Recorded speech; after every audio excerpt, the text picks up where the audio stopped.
est dit qu'il a fait de nous un royaume et des sacrificateurs. Et dans d'autres versions, c'est mis des rois et des prêtres.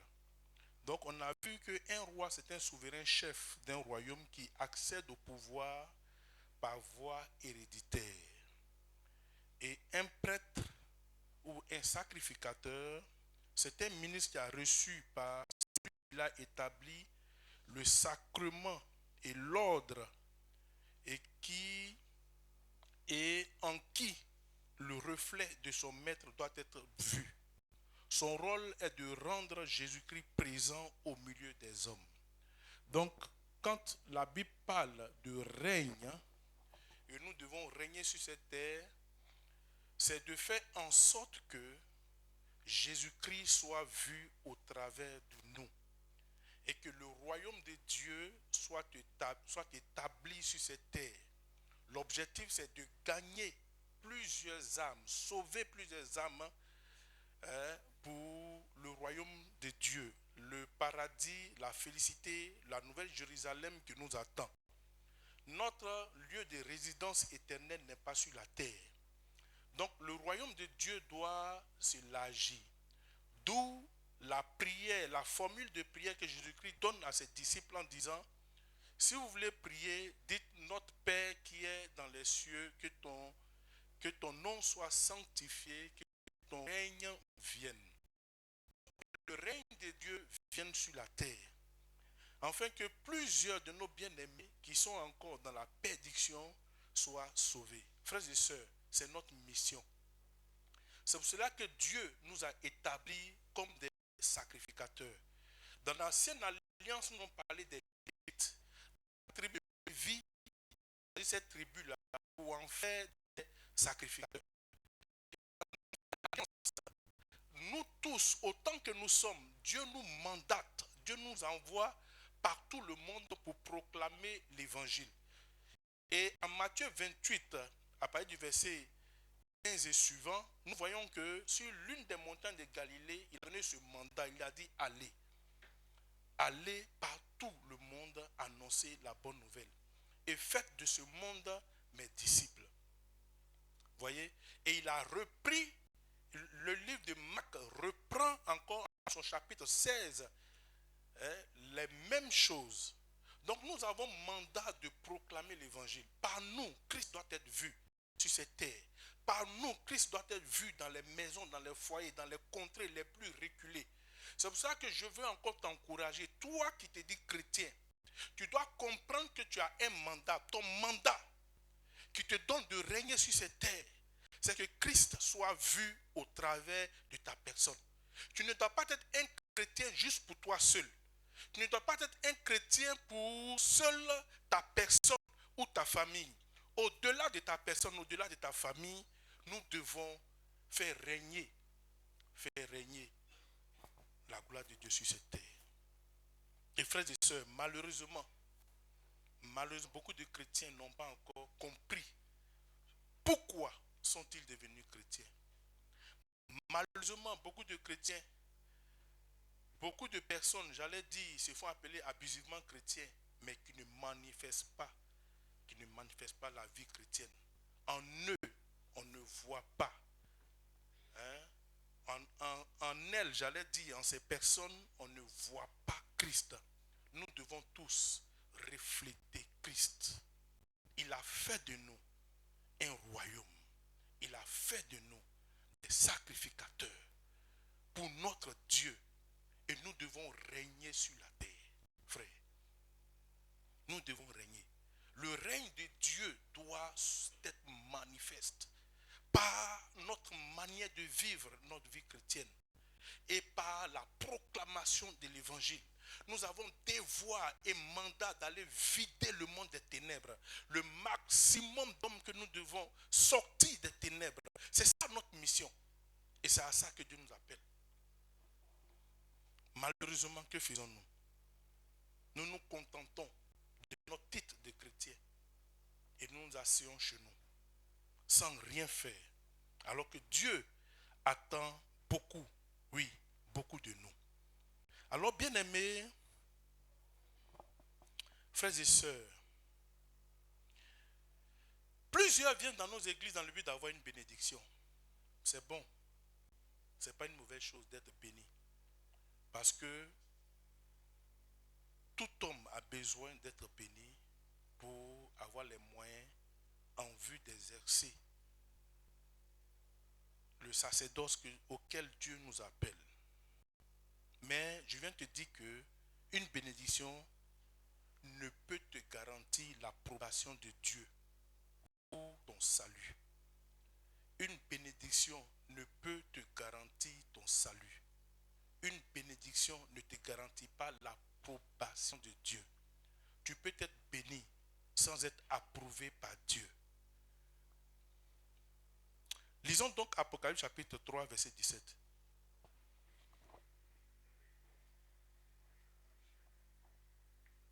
J'ai lu la parole de Dieu dans le livre de Apocalypse 3, le verset 17. Parce que tu dis, je suis riche, je me suis enrichi, et je n'ai besoin de rien. Et parce que tu ne sais pas que tu es malheureux, misérable, pauvre, aveugle et nu. Amen. Reprends s'il te plaît. Parce que tu dis, je suis riche, je me suis enrichi, et je n'ai besoin de rien. Et parce que tu ne sais pas que tu es malheureux, misérable, pauvre, aveugle et nu. Alléluia. Amen. Souvenons-nous que ce texte s'adressait aux églises, comme nous avons dit préalablement. Et je vous ai dit que le livre d'Apocalypse est un livre qui a été rédigé pour les églises. Ce n'est pas un livre qui parle aux païens. La révélation, le livre de la révélation, le livre d'Apocalypse est le livre que Dieu a inspiré à son serviteur Jean, étant sur l'île de Patmos, pour adresser aux 7 églises de l'Asie. Donc c'est aux églises que le livre d'Apocalypse est adressé. Et donc, de facto, ce livre-là s'adresse aux chrétiens. Et la Bible nous dit, parce que tu dis tu es riche, je me suis enrichi, je n'ai besoin de rien. Et c'est parce que tu ne sais pas que tu es malheureux, misérable, pauvre et aveugle. Frères et sœurs, tout à l'heure je le disais, je dis la richesse, une bénédiction ne nous garantit pas l'approbation de Dieu. Une bénédiction ne nous garantit pas notre salut. Donc nous devons véritablement chercher Dieu. Nous devons nous attacher à Dieu. C'est vrai, nous avons tous besoin de bénédiction, mais si tu viens à l'église juste pour être béni et tourner dos à ton Dieu, frère, tu fais mal. Et beaucoup sont dans nos églises juste pour leur bénédiction. Plusieurs sœurs viennent à l'église pour leur mariage, sans véritablement chercher Dieu. Bien-aimé, tu peux te marier, tu peux venir à l'église te marier et perdre ton salut. Tu peux venir à l'église avoir un travail et ne pas avoir la garantie de ton salut. Le plus important pour nous, c'est l'assurance de notre salut. Raison pour laquelle je veux t'inviter à mieux comprendre et vivre une vie chrétienne comme Dieu veut. Sortons de la séduction. Aujourd'hui, si vous remarquez, plusieurs personnes sur les canaux sociaux parlent de l'avènement du Christ. Jésus-Christ est en chemin. Et c'est à ça que nous devons nous atteler. Je reprends pour dire que nous avons, c'est vrai, besoin de bénédiction. Nous avons besoin d'argent pour prendre soin de l'église, pour aller évangéliser. Même si nous prêchons gratuitement, pour nous déplacer, pour aller dans les lieux reculés, il nous faut de l'argent. Il nous faut des moyens de locomotion. Il nous faut des moyens aussi pour offrir des Bibles et bien de choses à certaines personnes. Il faut de l'argent. Mais notre erreur, c'est que dans l'église, quand on vient que Dieu nous bénit, tous les projets que nous avons formulés par le passé tombent à l'eau. Tout de suite, nous nous concentrons sur notre bien-être. Nous nous préoccupons de nos maisons. Nous nous préoccupons de nous-mêmes. Et nous nous soucions de faire des choses qui puissent plaire aux autres. Ou alors, on entre dans la jalousie et la concurrence. On vient dans l'église pour prouver à celui-là que moi, Dieu m'a béni aujourd'hui, voilà ce que j'ai. J'ai eu telle voiture, j'ai eu telle maison. Ce n'est pas ça le plus important, bien-aimé. Chrétiens et chrétiennes, La Bible dit que parce que tu te dis que tu es riche, quoi que tu sois riche, aux yeux de Dieu, tu es malheureux si tu n'as pas Jésus-Christ. Une richesse sans Christ en toi, tu es malheureux. Un mariage sans Jésus-Christ au centre de ce mariage, tu es malheureuse. Avoir des enfants sans Christ fait de toi une personne malheureuse. On vient prier, Seigneur, donne-moi un enfant. Mais quand Dieu te donne un enfant, c'est cet enfant-là qui t'empêche de faire l'œuvre de Dieu. Seigneur, donne-moi un mariage, donne-moi un mariage. Quand Dieu t'accorde un mariage, c'est ce mari-là qui t'empêche de servir Dieu. Tu es malheureux. Tu es malheureuse. Frères et sœurs, que pouvons-nous obtenir sans Dieu? Quel exploit pouvons-nous avoir? Ou quel exploit pouvons-nous faire sans la volonté de Dieu?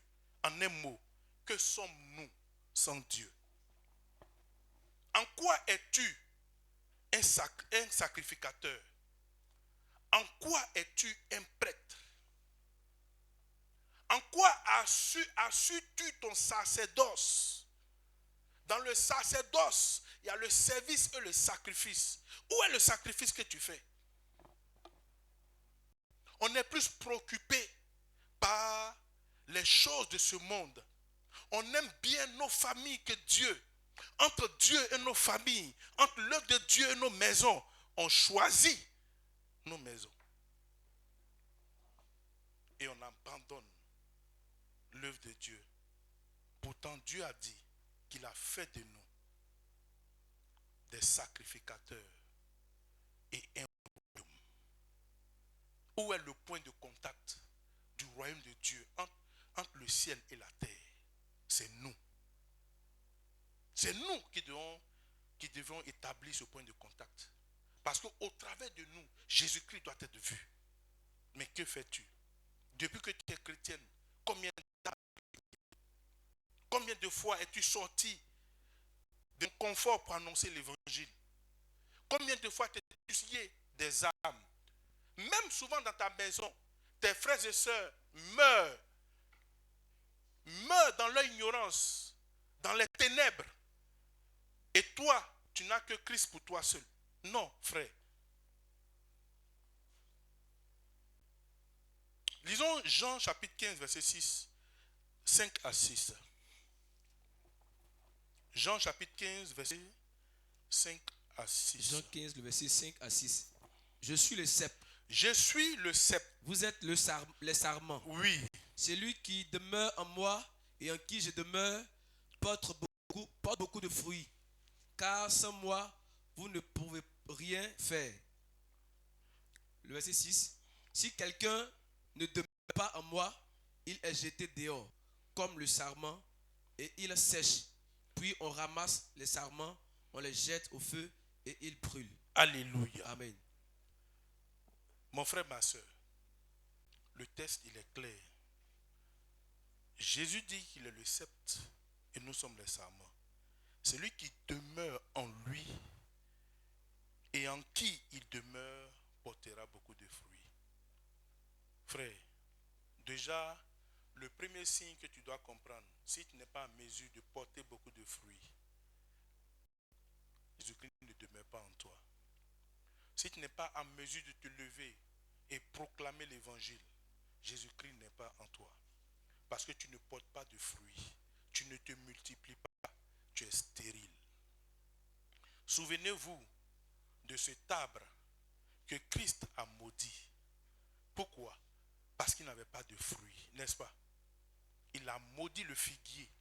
Parce que le figuier n'avait pas de fruits. Le figuier a séché. Chrétien, chrétienne, Dieu t'a établi comme un sacrificateur. Il a fait de toi un royaume. Jésus-Christ t'a établi. Jésus-Christ a fait de toi un royaume et un sacrificateur. Pour qui? Pour ton Dieu. Mais où est le fruit que tu portes? Où est la mission que tu accomplis? Tu ne portes pas de fruits. Et la Bible dit, l'arbre qui ne porte pas de fruits sera coupé et jeté au feu. Tu n'as pas le souci des âmes. En toi, l'évangile, l'évangélisation n'est point nommée. tu n'as aucune envie d'annoncer l'évangile. Tu n'as même pas la manifestation de cette envie-là en toi. Christ n'est pas en toi, frère. Tous ceux qui ne manifestent pas l'envie d'annoncer l'évangile en vue de gagner des âmes à Jésus-Christ n'ont pas Christ en eux.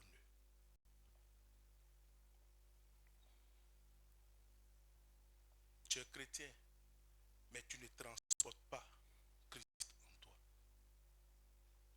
Parce que si tu as Christ véritablement en toi, jour après jour, que te soucier des biens de ce monde, tu auras la préoccupation des choses du ciel. L'envie d'aller annoncer l'évangile sera ta préoccupation. Tu pourras même te priver de certains plaisirs pour annoncer l'évangile.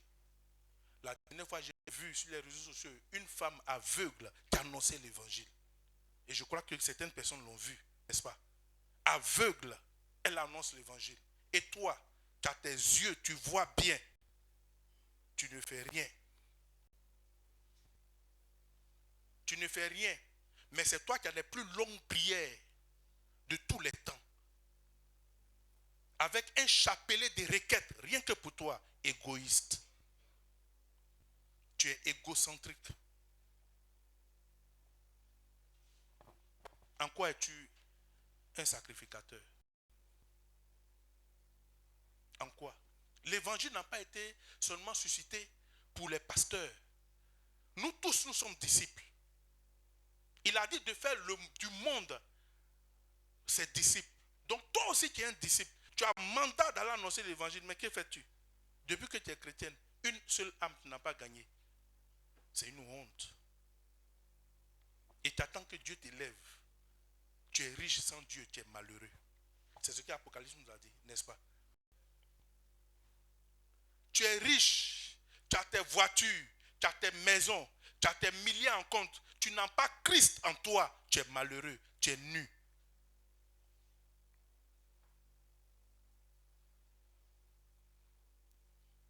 Je parle à quelqu'un ce soir. Quand on prend une église, vous allez voir que à 90%, les gens viennent à l'église pour leurs intérêts. Non, ne viens pas pour tes intérêts d'abord.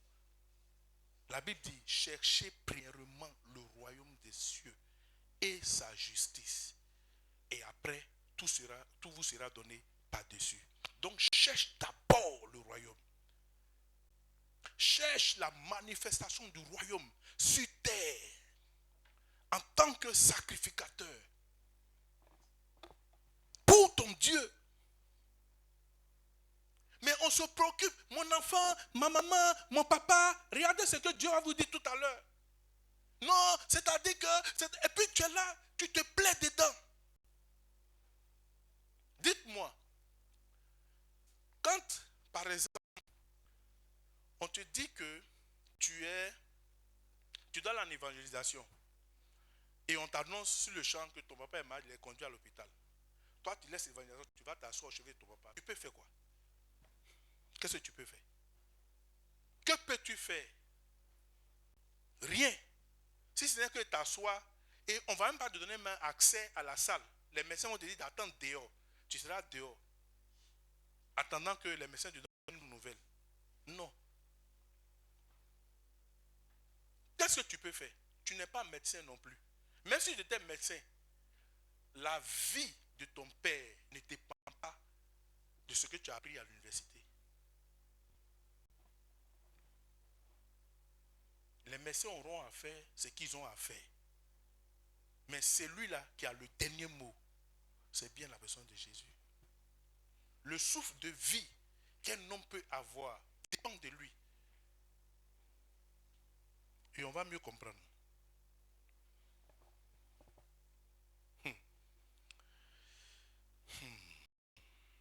Frères et sœurs, l'heure est venue où nous devons nous lever. Où nous devons nous lever. Et la Bible nous dit que l'avènement de Christ sera comme au temps de Noé. Ça sera une époque où les gens seront en train de se marier. Les gens seront en train de fêter. Et Jésus-Christ va revenir. N'est-ce pas? Comme au temps de Noé. Quand on annonçait le déluge, les gens ne croyaient pas. Quand Noé était en train de bâtir l'arche, ils l'ont traité d'idiot et d'insensé, certainement. La Bible ne le dit pas clairement, mais c'est une interprétation. Certainement, l'on dit, mais lui qu'est-ce qu'il a en train de faire? Il n'a jamais plu. Oui, il n'a jamais eu de retour de Christ. Il n'a jamais plu. À leur époque, il n'avait jamais plu. Donc, quand il bâtit un bateau, c'est pour faire quoi? Buvons, marions-nous. Et c'est ce que la Bible dit. Les gens se mariaient, les gens fêtaient. Et puis, un matin, la bague s'est fermée, l'eau a commencé à descendre. C'était tard. Et la Bible dit, ça sera comme au temps de Noé. Les gens seront en train de se marier, se préoccuper des mariages. On vient à l'église, on est omnibilé par le mariage. On est omnibilé par le travail. On est omnibilé par des bénédictions. Mais ce qui est essentiel, nous ne le faisons pas.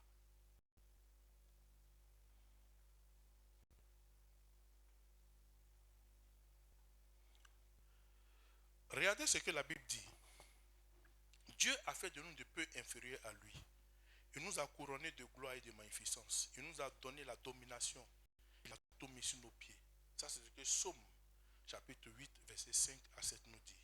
La deuxième chose, Dieu a fait de nous des rois et des prêtres pour régner sur la terre.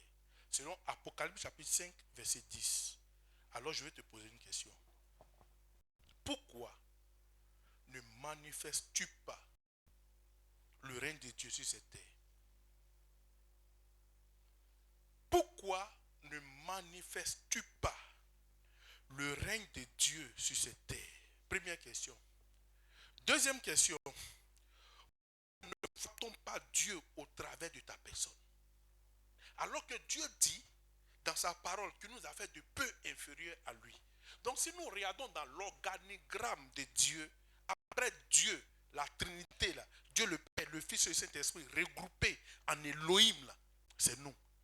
Mais pourquoi ne voit-on pas Dieu au travers de nous? Pourquoi? Dieu dit, il a tout mis sous nos pieds. Malheureusement, la chose s'est inversée au point que Ecclésiaste a dit, il y a un mal qu'il a vu sur la terre. Il y a un mal. Les princes marchent et les esclaves sont sur les chevaux. Parce que nous ne manifestons pas Jésus. Nous ne manifestons pas Dieu. On ne voit pas Dieu au travers des chrétiens. Nous sommes des chrétiens de nom. Nous sommes des chrétiens de nom. Autrement dit, nous sommes des religieux. Christ n'est pas vu au travers de nous. Christ n'est pas vu. On passe du temps à faire du verbiage. On peut passer 2 heures, 3 heures en train de bavarder sans même se soucier des choses du royaume. Et quand vous voyez tous ceux qui passent le temps à bavarder, ce sont des gens qui n'ont pas de vie de prière. Ce sont des gens, dès qu'ils commencent à prier, ce sont ceux qui ont sommeil. Ils n'ont aucune vie de méditation. Dès qu'ils ouvrent la Bible, le sommeil arrive. Mais donnez-leur les dossiers du quartier. Ils vont vous les décortiquer jusqu'au lendemain, 5 heures du matin. Sans miséricorde. Mais on n'a pas le temps de nous asseoir, prendre ne serait-ce qu'une portion de la parole de Dieu, méditer et aller évangéliser, apporter la semence dans la vie de certaines personnes. Où est Christ en nous? Où est Christ? En quoi Jésus-Christ se manifeste, bien-aimés? Frères et sœurs, le règne de Dieu doit être vu et vécu sur cette terre par ta vie et par la mienne. Sinon, nous aurons échoué. Nous sommes en compétition avec le monde des ténèbres. Le monde des ténèbres ne joue plus. Sur les réseaux sociaux, partout, où besoin se fait sentir, les gens ont investi le terrain. Les gens ont investi le terrain. Aujourd'hui, il y a des églises même qui sont bâties au nom de Satan. Et on y trouve des gens. Les gens même sortent des églises qui vont donner leur vie à Satan. On a vu un témoignage récemment. Je ne vais même pas citer son nom.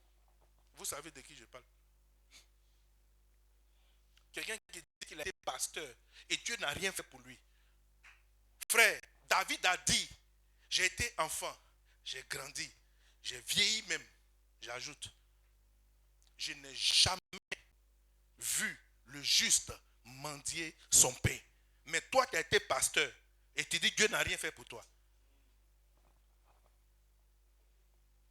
Frère, l'heure est grave. Le diable est à l'heure parce qu'il sait qu'il n'a plus assez de temps. Mais que faisons-nous chrétiens? À nous, que Dieu a donné le mandat de la royauté, le sceau de sacrificateurs, que faisons-nous? Nous venons dans nos églises pour nous combattre entre nous, pour nous jalouser entre nous, pour nous critiquer entre nous, pour nous calomnier entre nous, alors que le diable travaille. Et c'est un instrument, sans le savoir, du diable dans la maison de Dieu. Quand tu t'assois et que tu calomnies ton frère, tu es en train de glorifier Satan. Dieu ne t'a pas devenu calomnier un frère. Dieu t'a dit de gagner des âmes pour lui. Quand tu t'assois et que tu passes le temps à critiquer ton frère, tu lui veux même du mal. Tu glorifies qui? Dieu. C'est ce que Dieu t'a dit. Nous faisons la promotion et l'apologie du diable dans nos églises. Pendant qu'eux ils sont dehors et gagnent du terrain.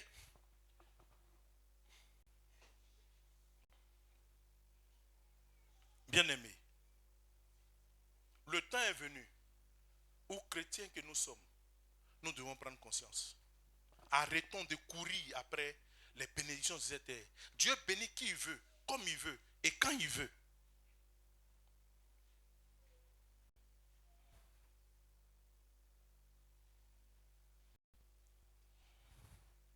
Dieu bénit qui il veut, comme il veut et quand il veut. Frère, on n'a pas besoin de venir à l'église pour être béni. Nous n'avons pas besoin de venir à l'église pour chercher une bénédiction. Les gens sont dehors, ils ne sont pas chrétiens, puis ils sont plus bénis que les chrétiens. On n'a pas besoin de venir à l'église pour prendre 3 jours à sec pour avoir un visa. Les gens ils sont là, ils mangent 10 fois par jour, et puis ils rentrent à l'ambassade, ils sortent avec visa, long séjour. Toi, tu jeûnes pour avoir visa.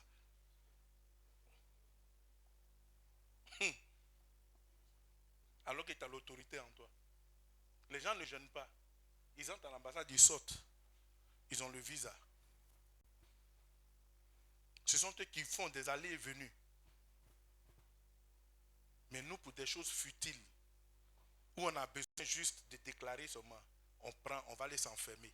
Mais on ne va pas jeûner pour gagner. On ne porte pas le fardeau d'une âme. On va parler à une soeur ou un frère dans le quartier qui se joue de têtu. On ne s'enferme pas dans la présence de Dieu pour dire que le Seigneur touche mon frère, afin qu'il soit gagné. Mais on jeûne pour avoir le mariage. Alors que Ami est dehors, Mariatou est dehors, et je ne sais. Korotumu, les gens se marient. Hein? Vous allez à la mairie, si dit mariage, vous allez voir qu'un seul chrétien se marie. Le reste, ce sont les païens. Ce sont eux qui se marient. Mais toi, tu prends 45 jours de jeûne à sec pour avoir ce que Korotumu dans sa bouffe gagne. Il y a problème. Il y a problème. Et quand tu as fini de jeûner, que Dieu t'a donné un mari, c'est fini. Tu l'as oublié. Toutes tes promesses que tu faisais dans la prière tombent à l'eau.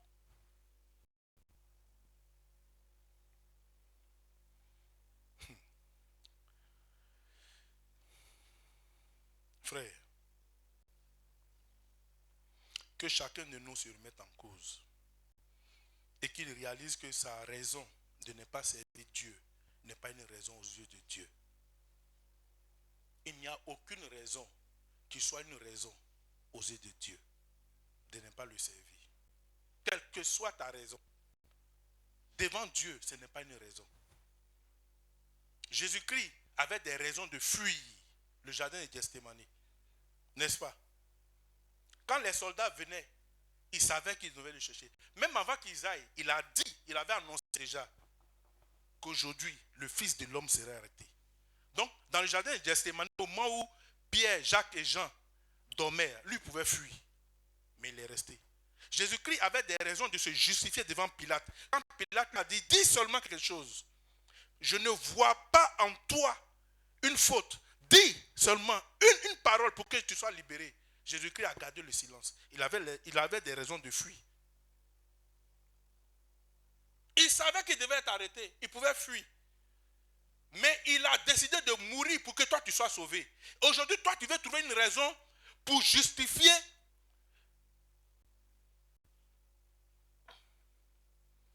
ta stérilité dans la maison de Dieu. Tu n'es pas productif. Et il dit, c'est celui qui est en lui, en qui il est, qui est productif. Dimanche dernier, on a parlé de la différence entre l'activisme et la production. Tu peux être actif dans la maison de Dieu, venir à l'église, mais si tu n'es pas productif, tu n'as rien fait. Dieu n'a pas besoin de la foule. Dieu a besoin des élus. Ceux qui ont compris l'évangile et qui peuvent se mettre à l'œuvre pour lui. Jésus-Christ ne reviendra plus pour annoncer l'évangile, pour que quelqu'un soit sauvé. C'est pour ça qu'il t'a mandaté. C'est pour ça qu'il a décidé que tu sois chrétien. Mais que fais-tu? Même quand Dieu se révèle à toi personnellement, tu ne le fais pas. Frère, tu es en danger. Tu seras coupé et jeté au feu. L'arbre qui ne porte pas des fruits sera coupé et jeté au feu. On aime plus nos parents que Jésus. Toi, tu peux aimer tes parents que Dieu. Dis-moi. Tu peux plus aimer ton père et ta mère que Dieu. Tu les as créés. On veut toujours trouver quelque chose. Pendant que Dieu a besoin de nous, même quand un parent tousse, on abandonne l'œuvre de Dieu, on va s'asseoir. Et on va invoquer Dieu pour que Dieu le rétablisse. Notre enfant tousse et en même temps, on abandonne l'œuvre de Dieu. En quoi es-tu chrétien? Tu n'as rien compris de la vie chrétienne, frère. La vie chrétienne, c'est un sacrifice. Raison pour laquelle Dieu nous parle de sacrificateur. Le sacrificateur, c'est celui-là qui est appelé à faire des sacrifices.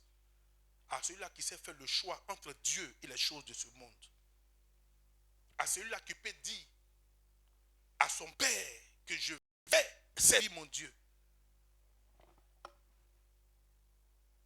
Lisons Matthieu chapitre 7. Non, pardon, on va lire Jacques 4, 4. J'aurais bien aimé qu'on lise Matthieu 7, verset 19 à 21, mais je crois que j'en ai suffisamment parlé. Mais on va le lire quand même, c'est pas grave. Matthieu chapitre 7, verset 19 à 21. Matthieu 7, verset 19 à 21. Oui. Tout arbre qui ne porte pas de bons fruits est coupé et jeté au feu. Tout arbre qui ne porte pas de bons fruits est coupé et jeté au feu. Frère, tu es un arbre. Où sont tes fruits? Où sont les âmes que tu gagnes? C'est ça tes fruits. Où est l'âme que tu as gagnée? Tu n'as aucune âme. Tu es un arbre stérile. Tu ne produis pas. Tu occupes l'espace pour rien. Tu seras coupé et jeté au feu. Continuons. C'est donc à leurs fruits que vous les reconnaîtrez. Le verset 21. Ceux qui me disent Seigneur, Seigneur. Ceux qui me disent Seigneur, Seigneur. N'entreront pas tous dans le royaume des cieux. N'entreront pas tous dans le royaume des cieux, frère. Ce n'est pas le fait de venir crier Seigneur, Seigneur à l'église qui va te garantir ton salut. Je vous l'ai dit. Oui. Mais celui-là seul qui fait la volonté de mon Père. Celui-là qui fait la volonté. Quelle est la volonté de notre Père? La seule volonté de Dieu. Il a dit, allez et proclamez ma parole. Au monde. Proclamez ma parole au monde. Toi, fais ta part et laisse Dieu faire sa part. Il a dit dans le livre de Marc, chapitre 16, celui qui croira et qui sera baptisé sera sauvé. Mais celui qui ne croira pas sera condamné. Donc toi, va faire ta part. Tu fais ta part. Celui qui ne croit pas sera condamné. Mais celui qui croit sera sauvé. C'est tout ce que Dieu nous demande. Voilà la volonté de Dieu. Mais tu ne le fais pas. Et Jacques 4,4 va te répondre. Adultère que vous êtes. Adultère que vous êtes. Ne savez-vous pas que l'amour du monde est illimité contre Dieu? Celui donc qui veut être ami du monde se rend ennemi de Dieu. Celui qui veut être ami du monde se rend ennemi de Dieu. L'amour du monde est inimité contre Dieu, est en guerre contre Dieu. Tu as l'amour du monde, tu te mets en palabre avec Dieu. Et tu fais de Dieu ton ennemi.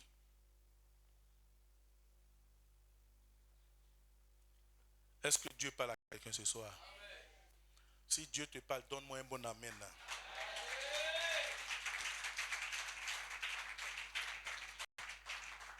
Gloire à Dieu. Amen. Frère, l'heure n'est plus à la séduction. L'heure n'est plus à l'évangile de la séduction. Tu seras prospère. Je te vois, je te vois, je te vois. Frère, il y a des gens qui ont déjà. Pardon. Hein? États-Unis, c'est pas la planète Mars où il n'y a pas trop d'habitants, mais où on doit te voir là-bas. Il y a des gens déjà là-bas. Dieu ne t'a pas appelé là-bas. Je te vois, je te vois, je te vois. Ah, je te vois, je te vois. Depuis, on t'a dit je te vois. Toi-même, tu n'as pas encore vu où on t'a vu. Donc, reviens sur terre. Où on t'a vu et puis tu ne veux pas partir là. Il y a des gens du monde qui vont, qui viennent. Eux-mêmes, ils voient, mais on ne te voit pas là-bas. Reviens sur terre. Occupe-toi des choses du royaume et laisse Dieu faire ce qu'il a fait avec toi. L'évangile de la séduction où on doit réjouir ton cœur avec des paroles qui vont te faire rêver. On n'est plus à ce stade-là. Nous sommes à l'évangile de la prise de conscience de ce que Jésus-Christ revient bientôt et que nous devons ranger nos vies, exercer notre ministère, et manifester l'onction de la royauté et du sacerdoce que Dieu a fait de nous, que Christ a fait de nous pour Dieu. Voilà ce que c'est. Pendant que tu fais pour Dieu, Dieu fait pour toi. Lisons Galates chapitre 1, verset 10. Chapitre 1, verset 10. Oui. Et maintenant, est-ce la faveur des hommes que je désire? La faveur des hommes que je désire? Ou celle de tu Dieu? viens à l'église pour rechercher la faveur des hommes? Ou celle de Dieu? Ou tu es chrétien pour avoir la faveur des hommes? Ou celle de Dieu? Entre Dieu et les hommes, qui préfères-tu? À qui préfères-tu obéir? On préfère obéir aux hommes pour plaire aux hommes. Et la Bible dit, et maintenant, est-ce la faveur des hommes que je désire ou celle de Dieu? Est-ce que je cherche à plaire aux hommes? Si je plaisais encore aux hommes, je ne serais pas serviteur de Dieu. Quand Dieu t'a qualifié comme un sacrificateur, tu ne dois plus plaire aux hommes. Ne cherche pas à plaire aux hommes, cherche à plaire à Dieu. Mais nous sommes là, on veut plaire aux hommes. Ce que les hommes disent, non, si je ne vais pas, ils vont dire. Non, si je ne vais pas, ils vont parler. Mon frère, les dits de quelqu'un peuvent changer ta vie. Ce sont les dits de quelqu'un qui vont te garantir ton royaume, ta relation avec Dieu. Tu veux plaire aux hommes. Non, c'est-à-dire que si je ne vais pas... non, frère, ta raison n'est pas une raison.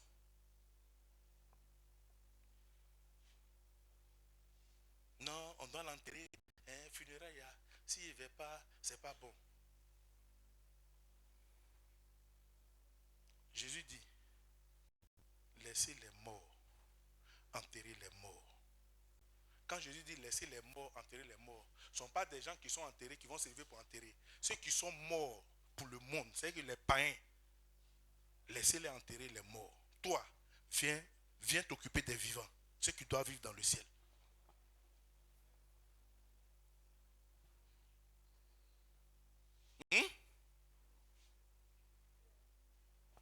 Écoutez bien. Souvent, quand on médite la parole de Dieu, on se demande même, est-ce que Dieu il tient compte de certains paramètres physiques? Oui, il sait tout. C'est pour cela que la Bible dit que la prédication de la croix, de l'œuvre de la croix, est une folie pour ceux qui se perdent. Quand tu n'as pas compris l'évangile, tu penses que ce que Dieu dit n'est pas normal. Prêcher l'évangile là, il faut être fou pour prêcher l'évangile. Aux yeux des hommes, mais sage aux yeux de Dieu. La sagesse de Dieu est une folie pour les hommes. C'est pour cela que Dieu va nous dire encore, en Matthieu chapitre 10, suivez bien, Matthieu chapitre 10, verset 32 à 38. Matthieu 10, 32 à 38. C'est pourquoi, quiconque me confessera devant les hommes, je le confesserai aussi devant mon Père qui est dans les cieux. Oui. Mais quiconque me reniera devant les hommes, je le régnerai aussi devant mon Père qui est dans les cieux. Et beaucoup, nous réunions Jésus. Voilà ce qu'il dit. Tu me réunis devant les hommes. Moi aussi, tu réunis devant mon Père. Entre le choix d'un homme et moi, on dit viens en évangélisation. Toi, tu préfères aller honorer des hommes. Il dit, tu me réunis. Moi aussi, je te réunis.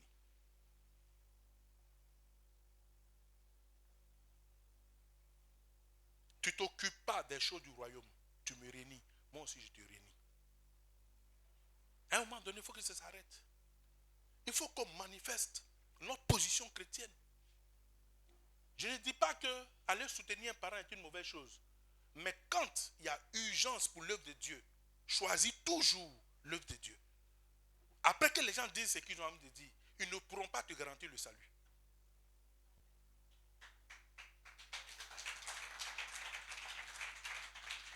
Je reprends. Je ne dis pas que assister un parent, un ami, une connaissance est une mauvaise chose. Mais si cela doit s'opposer au service de Dieu dans ta vie, entre le parent ou l'ami, je choisis Dieu.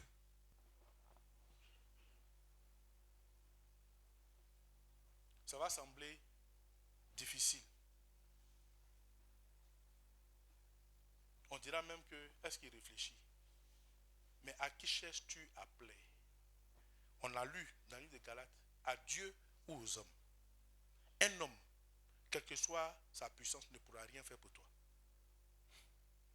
Frère, il y a des gens pour qui tu t'es battu, pour qui même tu t'es sacrifié, aujourd'hui, qui t'ont remercié avec quoi?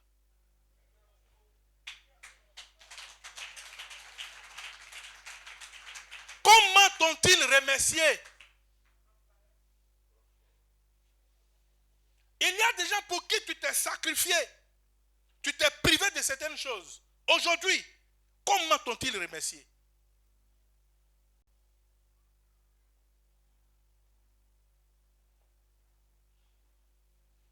Continuons. Verset 34. 34. Ne croyez pas que je sois venu apporter la paix sur la terre. Lis bien, mon frère. Ne croyez pas que je sois venu apporter la paix sur la terre. Je ne suis pas venu apporter la paix, mais l'épée. Mais l'épée, il est venu diviser. Il a parlé. Il est le prince de paix. Mais en même temps, il dit, il n'est pas venu pour apporter la paix. Il est l'admirable conseiller. Mais en même temps, il dit, il n'est pas venu pour apporter la paix. Il est venu diviser. C'est dans un contexte bien précis. Continuons. Car je suis venu mettre la division entre l'homme et son père. Entre l'homme et son père, voilà le choix. Entre mon père et Jésus, qui j'ai choisi? Parce que si j'ai choisi mon père, mon papa, si j'ai choisi mon Jésus, mon papa ne sera pas content. Il y a division. Alléluia. Amen. Entre Jésus et mon épouse, j'ai choisi Jésus. Elle est là, j'ai dit, j'ai choisi Jésus. Mon frère, la femme de Job a dit, quand Job était malade, maudit Dieu et meurt. Autrement dit, tu peux rien faire, meurs, moi j'allais me remarier. Donc elle est là, je lui dis, entre Jésus et elle, ça elle connaît. Moi c'est mon Jésus. Il a dit, il est venu apporter la division. Est-ce que quelqu'un comprend quelque chose? Pour te dire que même si ton père est en train de mourir et que Jésus-Christ a besoin de toi, laisse-le. Va t'occuper de Jésus-Christ. Pendant que tu t'occupes de lui, il étend ta main sur ton père. Il peut le relever.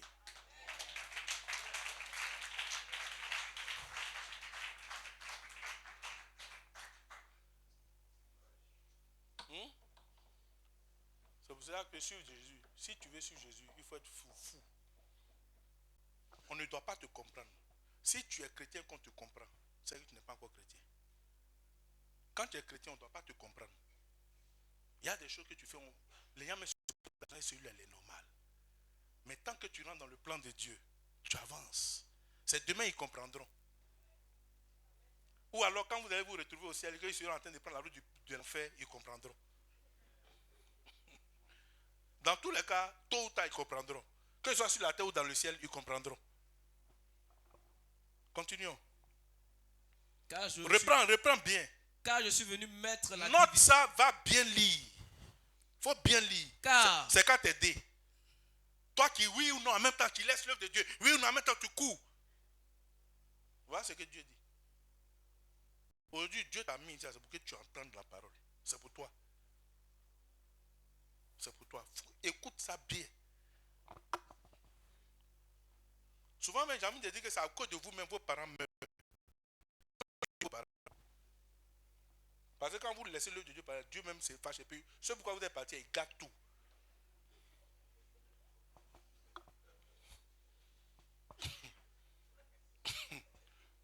Il gâte tout, il met dans ta main. Maintenant, ce que tu veux faire, la fais. Faire le cadavre, ce que tu veux faire, la fais.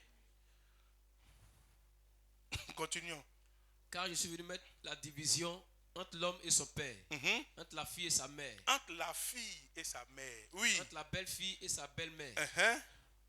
Ta belle-mère va te dire, viens préparer pour moi. Jésus-Christ d'aller évangéliser. Tu dis quoi? Hein?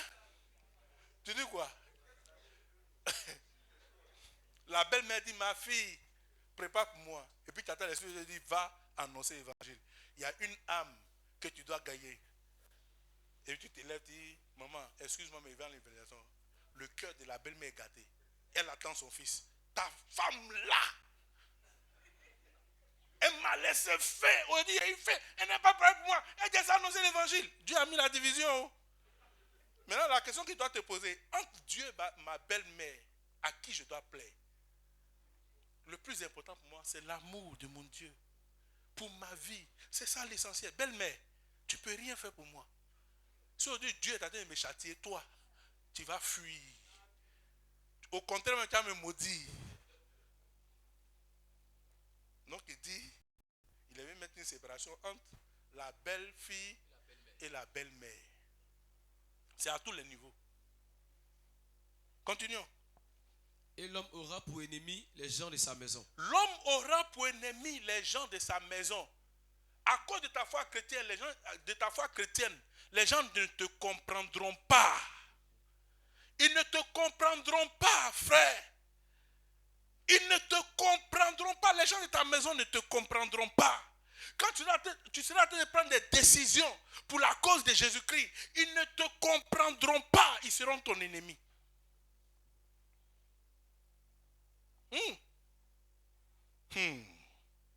Frère, marcher à la suite du Christ, c'est pas facile, mais c'est passionnant.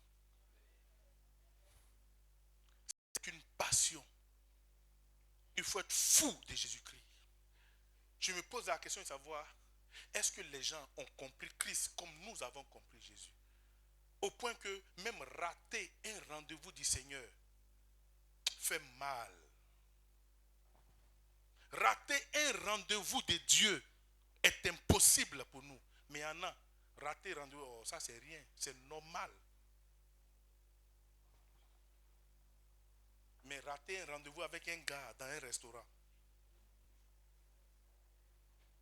on regrette ça jusqu'à même, on voit ça dans son songe. Mais quand tu ne viens pas à l'église, c'est un épiphénomène pour toi. Ça c'est rien. Dimanche prochain, il y a là à l'église. Non, frère. C'est une erreur. Pasteur, continuons. Verset 37. Oui. Celui qui aime son père ou sa mère, plus que moi, n'est pas digne de moi. Ah. Celui qui aime son père ou sa mère plus que moi n'est pas digne de moi. Et celui qui aime son fils ou sa fille plus que moi n'est pas digne de moi. Ah, frère. Il y a l'œuvre de Dieu. Et on te dit ton fils a besoin de toi. Dieu dit, si tu m'abandonnes, tu n'es pas digne de moi.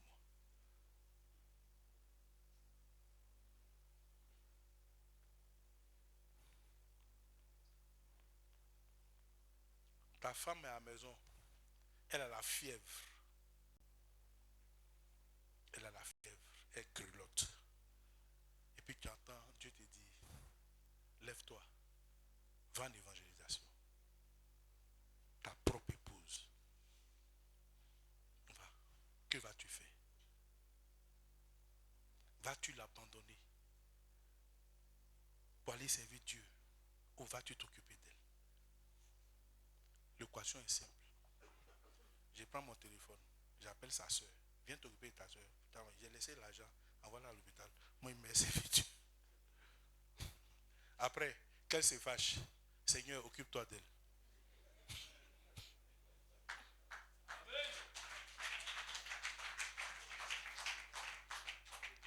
C'est pas moi qui dis, hein. C'est ce que lui-même dit. Il interprète. Denis Nayo.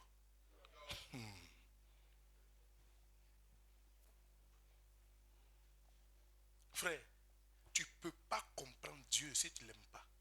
Tu ne peux pas le comprendre. Il faut avoir une compréhension très élevée pour pouvoir agir comme Dieu veut. Mais si tu as encore le cœur pour le monde, pour les choses du monde, tu ne pourras pas faire la volonté de Dieu. C'est pour ça que Dieu peut te demander d'abandonner ton travail pour le servir. Et puis tu le fais. Ça veut dire que tu as compris. Mais quand tu te demandes, abandonne ton travail, et que tu dis non, je ne peux pas, c'est que tu n'as rien compris. Tu n'as pas compris que celui-là qui t'a dit abandonne ton travail pour venir, puis tu as refusé, il peut gâter ce travail. On te renvoie, et puis tu as perdu des deux côtés. Tu deviens Djinamori.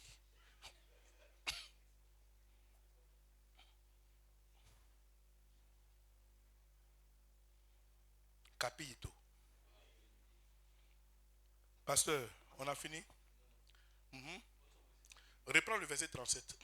Celui qui aime son père ou sa mère plus que moi n'est pas digne de moi. Et celui qui aime son fils ou sa fille plus que moi n'est pas digne de moi. Celui qui ne prend pas sa croix et ne me suit pas n'est pas digne de moi. Porter la croix est un choix difficile, frère. Porter la croix est un choix difficile. Ce que Jésus-Christ dit, il a fait. Ce n'est même pas quelqu'un qui n'a pas fait quelque chose qui le dit. Non. Tout ce qu'il dit là, lui-même, il a pratiqué ça. Regardons en Matthieu chapitre 12. Matthieu chapitre 12, à partir du verset 46. Vous allez voir ce que Jésus-Christ va dire à sa propre maman. Matthieu 12, 46. Oui. Comme Jésus s'adressait encore à la foule.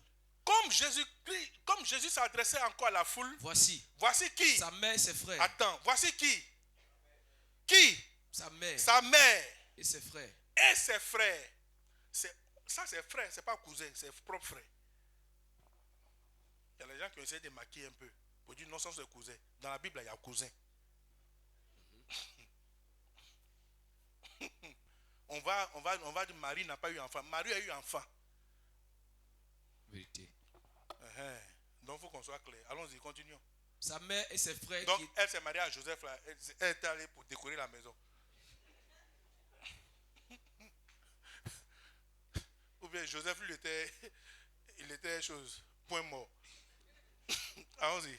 Comme Jésus s'adressait encore à la foule, voici sa mère et ses frères qui étaient dehors. Oui. Cherchaient à lui parler. Cherchaient à lui parler pendant qu'il attendait de faire l'œuvre de son père. Continuons. Quelqu'un lui dit. Voici ta mère dehors. Et tes frères qui sont dehors. Ils cherchent à te parler. Il dit quoi? Mais Jésus répondit à celui qui le lui disait. Oui. Qui est ma mère? Il a fait son choix. Il a fait son choix entre Dieu et sa mère. Cependant, c'est sa mère. c'est elle qui l'a porté dans son sein. C'est elle qui est allée, qui a porté de la grossesse pendant 9 mois et qui est allée dans une mangeoire, dans une bergerie où il y a les moutons, dans l'odeur des moutons. Il est né. Et c'est le même Jésus qui a dit, honorez vos mères. Mais s'il s'agit de l'œuvre de Dieu, il y a un choix à faire. Il dit, qui est ma mère? Qui sont mes frères? Il a dit dans sa parole, n'est-ce pas? Hein? Que celui qui aime son père ou sa mère qui lui n'est pas digne de lui. Donc lui-même il prouve ça. Il dit, qui est ma mère? Qui sont mes frères? Continuons. Puis étendant la main sur ses disciples, il dit, voici ma mère. Des disciples, des gens qui n'avaient même pas, des gens qu'il a choisis comme ça, sur le volet, pour venir le servir. Il dit, voilà ceux-là, sont mes frères. Voilà ma mère. Ceux qui font la volonté de qui? De mon Père. Donc, si tu fais la volonté de mon Père, tu es mon frère. Si tu ne fais pas la volonté de mon Père, tu n'aimes pas mon frère. Charles, tu restes éveillé. Allons-y. Car quiconque fait la volonté de mon Père qui est dans les cieux, celui-là est mon frère et ma soeur et ma mère. Voilà Amen. ce qu'il dit. Il a fait son choix. Alors, on finit avec Luc chapitre 14, versets 25 à 26. Luc chapitre 14, les versets 25 à 26. Frère, je vais vous dire une chose. Et je le dis tout à l'heure avec des sœurs. Nous avons compris qu'avec Christ, il ne faut pas chercher la foule. On n'a pas besoin de foule en Galilée. On a besoin d'élus. Nous n'avons pas besoin d'avoir 1000, 2000, 3000, 5 millions de personnes qui n'ont rien compris et qui s'égarent, qui iront en enfer.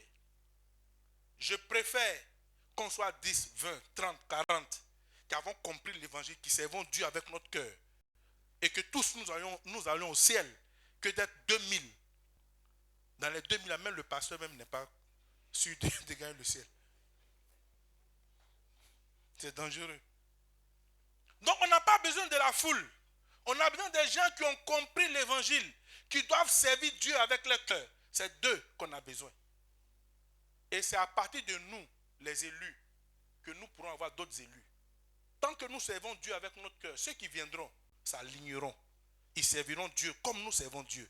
Mais si nous ne servons pas Dieu, que nous venons nous asseoir comme la foule dans l'église, ceux qui viendront vont adopter notre comportement. Quelqu'un me comprend? Soyons des élus. Ne soyons pas de la foule.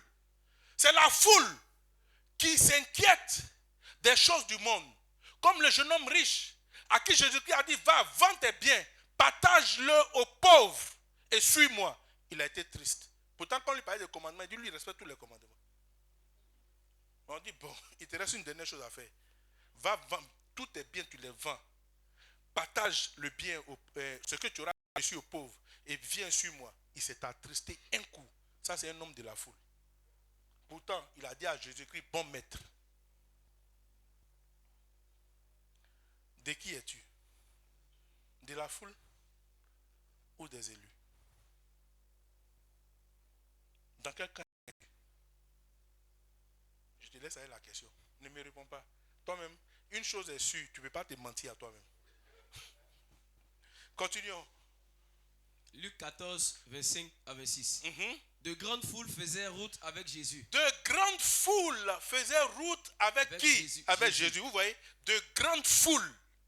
Souligne ça dans ta Bible. De grandes foules faisaient route avec Jésus. Oui. Il se retourna et leur dit. Si quelqu'un vient à moi et s'il ne est pas son père, sa mère, sa femme, ses enfants, ses frères et ses soeurs, et même sa propre vie, il ne peut être mon disciple. Beaucoup se sont retournés.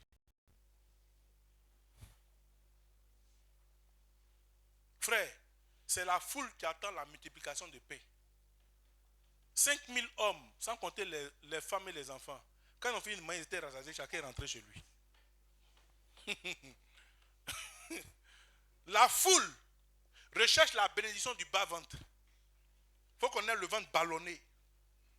Non, mais les élus recherchent les choses du royaume.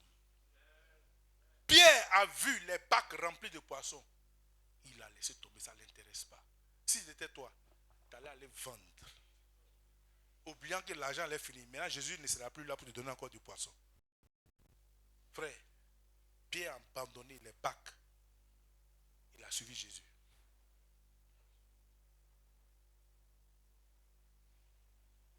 Et Jésus-Christ a fait de lui une référence. Bien-aimé, nous sommes au thème de notre thème. Au thème de notre thème. Je veux te demander une chose. À partir d'aujourd'hui, prends la résolution d'être du camp des élus. C'est lui-là qui fait de Jésus-Christ sa priorité. Je ne te dis pas de détester ta famille. Mais s'il y a un choix à faire, sache faire ton choix. N'abandonne jamais Dieu. Parce que Dieu, c'est lui qui tient ta vie entre ses mains. C'est lui-là qui est capable de faire de toi celui-là qu'il soit. Fais le bon choix. Entre le monde et la personne de Jésus-Christ, choisis toujours Christ. Quand il y a un choix à faire, choisis toujours Christ. S'il y a une priorité, choisis toujours la priorité. Entre la priorité et l'urgence, choisis toujours la priorité. Et ta priorité doit être Christ. Il a dit, cherchez premièrement le royaume des cieux et la justice. Et tout vous sera donné par-dessus. Lago, Pelemoyo.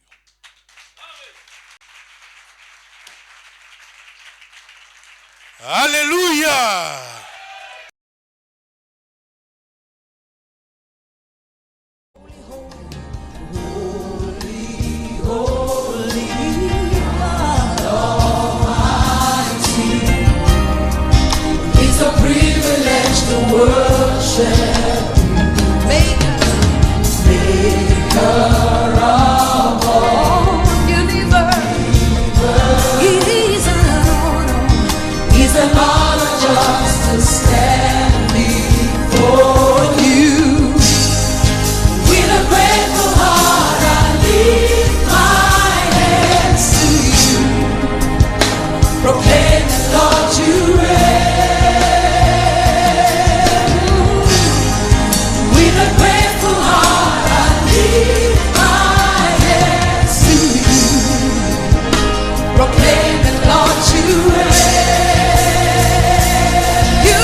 You're ready to be